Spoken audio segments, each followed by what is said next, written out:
So இதில் வந்து பார்த்தீங்கன்னா அல்ஜிப்ரேக் எக்ஸ்பிரஷன்ஸ் அப்படின்றது என்னது அப்படின்னு சொல்லி பார்த்தீங்கன்னா வேரியபிள்ஸோ கான்ஸ்டன்ஸோ கம்பைன் ஆகி வர்றது தான் அல்ஜிப்ரேக் எக்ஸ்பிரஷன்ஸ். இப்போ வேரியபிள்ஸ் அப்படின்னா என்னது, நமக்கு வேல்யூஸ் வந்து சேஞ்ச் ஆகிட்டே இருக்கிறது வேரியபிள்ஸ். கான்ஸ்டன்ட்னா நமக்கு கான்ஸ்டண்ட்டாக இருக்கும், வேல்யூ வந்து ஃபிக்ஸடாக இருக்கும், அதில் எந்த சேஞ்சஸுமே இருக்காது, அதுதான் நம்ம என்ன சொல்லுவோம், கான்ஸ்டன்ஸ் அப்படின்னு சொல்லுவோம். இப்போ வேரியபிள்ஸ்க்கு நம்ம எக்ஸாம்பிள் பார்த்தோம் அப்படின்னா X, Y, L, M. So இது எல்லாமே நமக்கு வந்து வேரியபிள்ஸ் தான். ஏதாவது ஒரு ஆல்ஃபபெட்ஸ் எடுத்தீங்க அப்படின்னா நம்ம வந்து அது வேரியபிள்ஸ் அப்படின்னு சொல்லிக்கலாம்.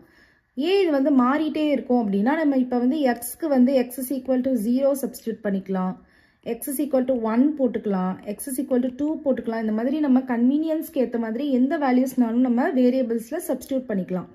பட் கான்ஸ்டன்ஸ் அப்படின்னு சொல்லி பார்த்தீங்கன்னா கான்ஸ்டன்ஸ்னால் ஏதாவது நம்பர்ஸ் தான் நம்ம கான்ஸ்டன்ஸ் சொல்லுவோம்.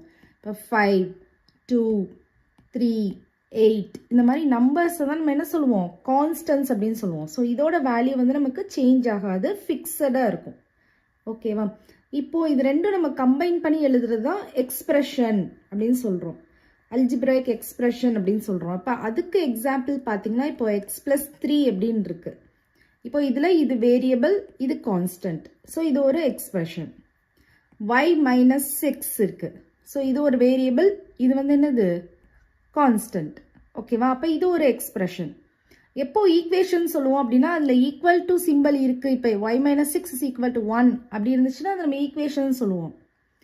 ஈக்குவல் டு சிம்பிள் வந்து இல்லை அப்படின்னா நம்ம அதை வந்து எக்ஸ்பிரஷன் அப்படின்னு தான் நம்ம சொல்லுவோம். ஓகேவா? ஸோ இப்போ பாருங்கள் 4x + 1 இது ஒரு எக்ஸ்பிரஷன் தான்.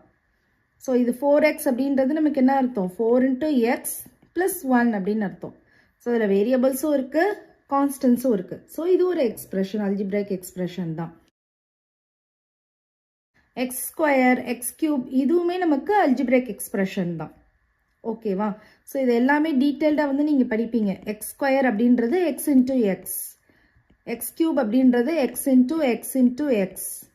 ஸோ இதெல்லாமே நெக்ஸ்ட்டு வந்து நம்ம எக்ஸ்பனன்ஸ் அண்ட் பவர்ஸ்னு ஒரு சாப்டர் வரும், அதில் வந்து டீட்டெயில்டாக படிப்பீங்க.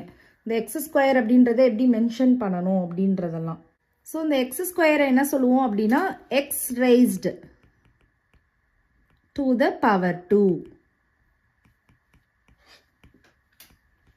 ஸோ x³ என்ன சொல்லுவோம் அப்படின்னா x raised to the power 3 இந்த மாதிரி சொல்லுவோம்.